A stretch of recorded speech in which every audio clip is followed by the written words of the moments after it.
ಗಾಯತ್ರಿ ಅವರೇ ನಮಸ್ತೆ. ಹಾಂ ಸರ್ ನಮಸ್ತೆ ಸರ್. ನಿಮ್ಮ ತಾಯಿ ಅವರು ನಮ್ಮ ಜೊತೆ ಲೈನಲ್ಲಿ ಇದ್ದಾರೆ ಆಯ್ತಾ? ನೀವು ಒಂದು ವಿಡಿಯೋ ರಿಲೀಸ್ ಮಾಡಿದ್ರಲ್ಲ, ನಮ್ಮ ತಾಯಿಗೆ ಯಾರೋ ಬ್ರೈನ್ ವಾಶ್ ಮಾಡಿದ್ದಾರೆ ಅಂತ. ಹಾಂ ಸರ್ ಹೌದು.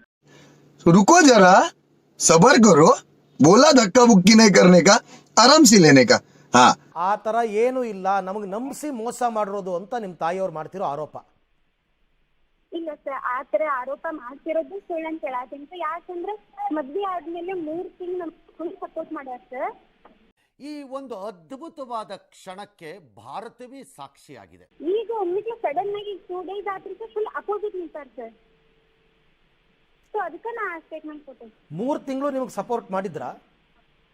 ಹಾಂ ಸರ್, ಅವ್ರು ಫುಲ್ ಸಪೋರ್ಟ್ ಮಾಡ್ಯಾರ ಸರ್. ಕಾಲ್ ಹಚ್ಚಿ ಮಾತಾಡ್ಯಾರ ಸರ್. ಶಿವಕ್ಕ ಅವ್ರು ಈ ಕೇಳಿ ಏನ್ ಹೇಳ್ತೀರಾ ನೋಡಿ, ನೀವೇ ಸಪೋರ್ಟ್ ಮಾಡಿದಿರಂತಲ್ಲ 3 ತಿಂಗಳು. ಇವ ಯಾರೇ ಇವನು ಯಾರ್ಯಾರು ಬರ್ತಾರೋ ಮರ ಈ ಮನ್ಯಾಗ? ಏನ ನಾವು ಮುಸಲ್ರ ಅಪ್ಪ ಅವ್ವ ಬಂದಾಗ ಏನ್ ಹೇಳಿದ್ವಿ, ಅವ್ರ ಅಪ್ಪ ಅವ್ರ ಕರಸ್ರಿ ಏನ್ ಹೇಳಿದ್ವಿ, ಆಕೆ ಗೊತ್ತಿಲ್ಲ ಹಂಗ ಲಗ್ನ ಆಗಿ ಬಂದಿದ್ದು, ಆಕೆ ನಮ್ಮ ಮನೆಯಾಗ ಇದ್ದಿದ್ದು ಸಪೋರ್ಟ್ ಎಲ್ಲ ಮಾಡೈತ್ರಿ. ಆಕಿನ ಇದೇ ಇಲ್ಲಿ ಓಣ್ಯಾಗ ಕೇಳ ಬರಿಬೇಕಾರ ನೀನ ಆಕೆ ತುಳಿತೇನೆ ಹಂದಿ ತೊಳ್ದಂಗ ಆದ್ರಗಿತ್ತಿ. ಇದೊಂದು ಬದುಕಿ, ಇದೊಂದು ಜನ್ಮವೇ, ಎಂತಹ ದುರ್ವಿಧಿ, ಇದೆಂತಹ ದುರ್ವಿಧಿ. ನನಗೇನು ಬಾಡಾಗ ಹೊಲಸ ರಂಡಿ ಮುಸಲ್ಮನ್ ಕೂಡ ಹೋಗಣ್ಣಕ ನನ್ನ ಮಂದಿ ಒಳಗ ಕಾಲ್ಮರ್ಗಿಲ್ಲ ಹೊಡಿತಾಳ್ರಿ ರಂಡಿ ನನ್ನ. ನಾ ಕೊಟ್ಟಲ್ಲಿ ಮಾಡ್ಕೊತಾನೆ ಅಂತ ಮಾತು ಕೊಟ್ಟು ಹಿಂಗ ಹಳಸ್ತೆ ರಂಡಿ.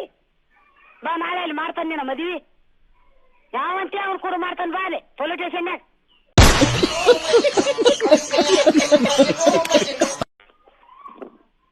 Hello sir. ಮಾತಾಡಿ ಕೇಳಿಸ್ತಾ ಇದೆಯಾ ನಿಮ್ಮ ತಾಯಿ ಮಾತು ನಿಮಗೆ ಗಾಯತ್ರಿ ಅವರೇ? ಹಾಂ ಸರ್, ಅದೇ ಸರ್ ಈಗ ಫುಲ್ ಅವ್ರಿಗೆ ಹಿಂಗೆಲ್ಲ ಫುಲ್ ಉಲ್ಟಾ ಸ್ಟೇಟ್ಮೆಂಟ್ ಏನೇನೋ ಕೊಡಾಕತ್ತಾರೆ ಸರ್, ಏನೇನೋ ಹೇಳತ್ತಾರೆ. ಅಲ್ಲ, ಅವ್ರು ಹೇಳ್ತಾರೆ ಹೋಗಿ ಹೋಗಿ ಮುಸ್ಲಿಮ್ನ ಮದುವೆ ಆದ್ರೆ ನಾನು ಯಾಕೆ ಸಪೋರ್ಟ್ ಮಾಡಲಿ, ಗಲ್ಲಿನಲ್ಲಿ ನಮಗೆಲ್ಲ ಹೊಡಿತಾರೆ, ನಾನು ಸಪೋರ್ಟೇ ಮಾಡಿಲ್ಲ ನಿಮಗೆ ಅಂತ ಅವ್ರು ಹೇಳ್ತಾ ಇರೋದು. 3 ಮಂತ್ಸ್ ಅವ್ರು ಮಾತಾಡಿದ್ದು ಸರ್ ನನ್ನ ಕಡೆ ಎಲ್ಲ. ಅವ್ರು ಮಾತಾಡ್ಯಾರ ಸರ್ ನನ್ನ ಜೊತೆ. ಅಣ್ಣನೂ ಕಾಲ್ ಮಾಡ್ಕೊಂಡು ಮಾತಾಡ್ಯಾರ ಸರ್ ನನ್ನ ಜೊತೆ. ಅಲ್ಲ, ನಿಮಗೆ ಅವ್ರು ಸಪೋರ್ಟ್ ಮಾಡಿದ್ರು ಅನ್ನೋದಕ್ಕೆ ನಿಮ್ಮ ಹತ್ರ ಏನು ಡಾಕ್ಯುಮೆಂಟ್ ಇದೆ, ಏನು ಸಾಕ್ಷಿ ಇದೆ? ಇದೆ ಸರ್, ನಾನು ಅವ್ರಿಗೆ ಅಮೌಂಟ್ ಹಾಕಿದ ಪ್ರೂಫ್ ಇದೆ ಸರ್. ಆಮೇಲೆ ಕಾಲ್ ರೆಕಾರ್ಡಿಂಗ್ ಪ್ರೂಫ್ ಇದೆ ಸರ್. ಎಲ್ಲ ಪ್ರೂಫ್ ಐತ್ರಿ ಸರ್ ನನ್ನ ಕಡೆ. ಈಗ ಮುಕ್ಳೆಪ್ಪ ಅಂದ್ರೆ ನಿಮ್ಮ ಮನೆಯವರು ಫೋನ್ ಮಾಡಿ ಬೆದರಿಕೆ ಹಾಕಿದಾರಂತೆ, ನಮಗೆಲ್ಲಾ ಪೊಲೀಸರು ಅವರು ಇವರೆಲ್ಲ ಗೊತ್ತು, ಒಳಗೆ ಹಾಕಿಸ್ತೀನಿ ಅಂತ. ನಾನು ಮೇಜರ್ ಅದೇನ್ರಿ ಸರ್, ನಮ್ಗೆ ಈಗ ವಯಸ್ಸು 22 ಸರ್. ನಾ ಮೇಜರ್ ಅದೇನ್ರಿ ಸರ್. ನಾ ಸ್ವಯಂ ಇಚ್ಛೆಯಿಂದ ಮದ್ವೆ ಆಗಿದೆ ಸರ್. ಯಾರು ಫೋರ್ಸ್ ಮಾಡಿಲ್ಲ, ಯಾರು ಬೆದರಿಕೆ ಅದು ಬೇರೆ ವಿಚಾರ. ನೀವು ಮದುವೆ ಆಗಿರೋದು ಬೇರೆ ವಿಚಾರ ಗಾಯತ್ರಿ ಅವರೇ. ಜೀವ ಬೆದರಿಕೆ ಹಾಕಿದ್ದಾರೆ ಅಂತ ಕಂಪ್ಲೇಂಟ್ ಆಗಿರೋದು. ಮಳವಳ್ಳಿ ನನ್ನ ಬಗ್ಗೆ ಅಯ್ಯೋ ನೀನು ಒಬ್ಬರಾದ್ರೂ ಇದೆಯಲ್ಲ ದುರಾತ್ಮ ಕೊಡ್ಲಿದ್ದ ಏನ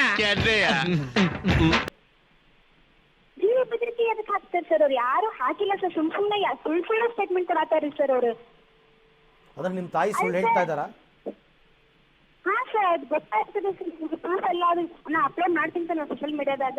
ಅದು ಅಪ್ಲೋಡ್ ಮಾಡಿ ನಾ ಗೊತ್ತಾಗಿತ್ತು ಯಾರು ಸುಳ್ಳು ಮಾತಾಡೋದಾರ ಯಾರು ಕರೆ ಮಾತಾಡತಾರ ಅಂತಂದು. ಈಗ ನಿಮ್ಮ ಮನೆಯವ್ರು ನಿಮ್ಮ ಜೊತೆ ಇದ್ದಾರಾ? ಇಲ್ಲ ಸರ್. ಇಲ್ವಾ? ಇವಾಗ ನಾನು ನಿಮ್ಮ ಹೊರಗಿದ್ದೆ ಸರ್. ಅಲ್ಲಲ್ಲ, ಲೈವಲ್ಲೇ ನೀವು ಮಾತನಾಡ್ತಿರೋದು ಹಾಂ ಸರ್. ಆಯ್ತಾ? ನೀವು ಅಂದ್ರೆ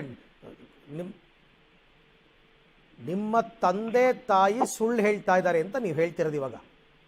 ಇನ್ what are you people playing? ಆಟ ಆಡ್ತಾ ಇದ್ದೀರಾ ಎಲ್ಲ ಸೇರ್ಕೊಂಡಲ್ಲಿ? ಏನದು? ಹಾಂ ಸರ್, ಇವಾಗ 2 ಡೇಸ್ ಇಂದ ಅವ್ರು ರನ್ನಿಂಗ್ ಸ್ಟೇಟ್ಮೆಂಟ್ ಕೊಟ್ಟಾರೆ. ಅದೆಲ್ಲ ಸುಳ್ಳು ಹೇಳತ್ತಾರ ಸರ್ ಅವ್ರು. ನಿಮ್ಮ ಮುಕ್ಳೆಪ್ಪ ಅವ್ರು ಇದ್ದಾರಾ ನಿಮ್ಮ ಜೊತೆ? ಹಾಂ ಸರ್. ಕೊಡಿ, ಫೋನ್ ಕೊಡಿ ಇದ್ರೆ. ಅಂದ್ರೆ ಕಾಲಲ್ಲಿ ಕನೆಕ್ಟ್ ಮಾಡಕ್ ಆಗಲ್ಲ ಸರ್. ಇಲ್ಲಿ ನೆಟ್ವರ್ಕ್ ಇಶ್ಯೂ ಇರೋದ್ರಿಂದ ನಾನು ಸ್ವಲ್ಪ ಹೊರಗೆ ಬಂದಿನಿ ಸರ್ ಇಲ್ಲಿ ಮಾತಾಡಕ. ಸೊ ಇವಾಗ ನನ್ನ ಜೊತೆ ಕಾಂಟ್ಯಾಕ್ಟ್ ಮಾಡಿರಲ್ಲ ಸರ್, ನನ್ನ ಜೊತೆ ಮಾತಾಡಿ. ಓಕೆ, ಇವಾಗ ಯಾಕೆ ನಿಮ್ಮ ಪ್ರಕಾರ ಯಾಕೆ ನಿಮ್ಮ ಅಪ್ಪ ಅಮ್ಮ ನಿಮ್ಮ ಬಗ್ಗೆನೇ ಸುಳ್ಳು ಹೇಳ್ತಾರೆ? ಅದೇ ಸರ್ ಸುಳ್ಳು ಅಂತಂದ್ರೆ ಈಗ ಅವ್ರು ಈಗ ನಾನು ಮೇಜರ್ ಅದೇನ್ ಸರ್. ಈಗ ನಾನು 22 ಐತಿ, ನಂಗೆ ಅದ್ ರೈಟ್ಸ್ ಐತೆ ಸರ್ ಮದ್ವೆ ಆಗೋದು. ನಿಮ್ಮ ಮದುವೆ ಬಗ್ಗೆ ನಾನು ಪ್ರಶ್ನೆ ಮಾಡ್ತಿಲ್ಲಮ್ಮ ಗಾಯತ್ರಿ ಅವರೇ. ನಿಮ್ಮ ಮದುವೆ ಬಗ್ಗೆ ನಾನು ಪ್ರಶ್ನೆ ಮಾಡ್ತಿಲ್ಲ. ಹಾಂ ಸರ್. ನಿಮ್ಮ ಗಂಡ ನಿಮ್ಮ ಅಪ್ಪ ಅಮ್ಮನಿಗೆ ಜೀವ ಬೆದರಿಕೆ ಹಾಕಿದ್ದಾರೆ ಅಂತ ಅವ್ರು ಹೇಳ್ತಿರೋದು ಆರೋಪ. ಪೊಲೀಸ್ ಕಂಪ್ಲೇಂಟ್ ಆಗಿದೆ, FIR ಕೂಡ ಆಗಿದೆ. ಅದು ಪ್ರೂಫ್ ಐತೇನ್ರಿ ಸರ್? ಅದು ಜೀವ ಬೆದರಿಕೆ ಹಾಕಿದ್ದೇನಾದ್ರೂ ಅವ್ರ ಕಡೆ ಪ್ರೂಫ್ ಐತ್ರಿ ಸರ್? ಇದ್ರೆ ಪೊಲೀಸರು ಕೊಡಬೇಕು. ಸುಮ್ಮನೆ FIR ಹೆಂಗ್ ಮಾಡ್ತಾರೆ ಅವರು? ಅದೇ ಸರ್, ಪ್ರೂಫ್ ನೋಡಿದ್ಮೇಲೆ ನಾನು ಆನ್ಸರ್ ಕೊಡ್ತೀನಿ ಸರ್. ಯಾಕಂದ್ರೆ ನಂಗೆ ಅದು ಪ್ರೂಫ್ ತಪ್ಪೇ ಇಲ್ಲ ಸರ್. ಸುಳ್ಳು ಹೇಳತ್ತಾರೆ ಸರ್. ಅದೇನಾದ್ರು ಕಾಲ್ ರೆಕಾರ್ಡಿಂಗ್ ಐತಾ ಅಥವಾ ಏನಾದ್ರು ಜೀವ ಬೆದರಿಕೆ ಹಾಕಿದ್ದು ಏನಾದ್ರೂ ಪ್ರೂಫ್ ಸಾಕ್ಷಿ ಇದ್ರೆ ನಾ ಆನ್ಸರ್ ಕೊಡ್ತೀನಿ ಸರ್. ಅಂದ್ರೆ ನಿಮ್ ಪ್ರಕಾರ ಹಾಕಿಲ್ಲ ಅಂತ? ಯಾವ ಬೆದರಿಕೆ ಹಾಕಿಲ್ಲ ಸರ್, ಏನಿಲ್ಲ ಸರ್. ನಮ್ಮ ಪಾಡಿಗೆ ನಾವು ಜೀವನ ಮಾಡ್ಕೊಂತ ಆರಾಮ್ಸೆ ಇದ್ವಿ ಸರ್ 3 ತಿಂಗಳು. ಅವಾಗ ಅವ್ರು ಆರಾಮ್ಸೆ ನಿಮ್ ಜೊತೆ ಮಾತಾಡ್ಕೊಂಡು ಖುಷಿಯಿಂದನೇ ಇದ್ರು ಸರ್. ಈಗ 2 days ಆಯ್ತು ಫುಲ್ ಅಪೋಸಿಟ್ ಅದಾರ ಸರ್ ಅವ್ರು. ಆ 3 ತಿಂಗಳು ನೀವು ಮದುವೆ ಆಗಿದ್ದೀರಾ ಅಂತಾನೆ ನನಗೆ ಗೊತ್ತಿರಲಿಲ್ಲ ಅಂತ ನಿಮ್ಮಮ್ಮ ಹೇಳೋದು. ಗೊತ್ತಿತ್ತು ಸರ್, ಗೊತ್ತಿದ್ರೆ ಯಾವ ತಾಯಿ ಬಿಡ್ತಾರೆ ಸರ್ 3 ತಿಂಗಳು. ಮತ್ತೆ ನನ್ ಡ್ರೆಸ್ ಎಲ್ಲ ಹಳೆ ಡ್ರೆಸ್ ಎಲ್ಲ ಕೊಟ್ಟು ಕಳ್ಸಾರ ಸರ್, ನನ್ನ ಮನ್ಯಾಗಿದ್ದ ಡ್ರೆಸ್ ಅವ್ರ ಕೊಡ್ತಾರೆ ಸರ್ ಮನೆ ಕರೆಸಿ ನಿನ್ ಡ್ರೆಸ್ ಎಲ್ಲ ಮತ್ತೆ ಹಾಕೊಳಕದು ತಗೊಂಡ್ ಹೋಗ್ಬಾ ಅಂತಂದು. ಅಂದ್ರೆ ಮೊದಲು ಚೆನ್ನಾಗಿದ್ದವರು ಈಗ ಈ ತರ ನಿಮ್ ವಿರುದ್ಧ ತಿರುಗಿ ಬಿದ್ದಿದ್ದಾರೆ ಅಂದ್ರೆ ಯಾರೋ ಹೇಳ್ಕೊಟ್ಟಿದ್ದಾರೆ ಅವ್ರಿಗೆ ಅಂತನಾ ನೀವು ಹೇಳೋದು? ಹಾ ಅದೇ ನಂಗೆ ಗೊತ್ತಿಲ್ಲ ಸರ್. ಒಟ್ಟು ಈಗ 2 days ಇಂದ ಭಾಳ ಅಪೋಸಿಟ್ ಅದಾರ ಸರ್ ಅವ್ರು. ನನ್ ಹಳೆ ಡ್ರೆಸ್ ಈ ನನ್ ಮಕ್ಕಳಿಗೆ ತಿಂದ್ಬಿಟ್ಟು ಮನೇಲಿ ಬೇರೆ ಏನ್ ಕೆಲಸ ಇರಲ್ಲ, ಇಲ್ಲಿ ಬಂದು ನಿಂತ್ಕೊಂಡು ಹೋಗೋ ಬರೋರ್ನೆಲ್ಲ ತರಲೆ ಮಾಡ್ಕೊಂಡು ಪೋಸ್ ಕೊಡ್ತಿರ್ತಾರೆ ಬಡ್ಡಿ ಮಕ್ಕಳು. ಈಗ ನಾನು ಅದು ಪ್ರೂಫ್ ತೋರಿಸ್ತೇನೆ ಸರ್. ನನ್ನ ತವ್ರ ಮನೆಯಾಗಿದ್ದ ಡ್ರೆಸ್ ಎಲ್ಲ ಈಗ ನನ್ನ ಕಡೆ ಹೆಂಗ್ ಬರ್ತಾವ ಸರ್? ಅದ್ ನಮ್ಮ ಮಮ್ಮಿ ಪಪ್ಪ ಕೊಟ್ಟೆಲ್ಲ ಬರ್ತಾವಲ್ಲ, ಅವೆಲ್ಲ ಡ್ರೆಸ್ ನನ್ನ ಕಡೆ ಅದಾವ ಸರ್. ಈಗ ಅವರೆಲ್ಲ ಡ್ರೆಸ್ ಎಲ್ಲ ಕೊಟ್ಟು ಕಳ್ಸಾರ, ಎಲ್ಲ ಚಲೋ ಮಾತಾಡ್ಯಾರ ಸರ್. ನನ್ನ ಕಡೆ ಅಮೌಂಟ್ ಹಾಕಿಸ್ಕೊಂಡಾರ ಸರ್ ಅವ್ರು. ಪೇಮೆಂಟ್ ಒಂದು ಮದ್ದಿದ್ದೆಲ್ಲ ನಂಗೆ ಅಮೌಂಟ್ ಹಾಕಬೇಕನ್ನಿ ಅಂತ ಫೋರ್ಸಬಲಿ ಹಾಕಿಸ್ಕೊಂಡಾರ. खत्म, bye bye, tata, good bye, गया।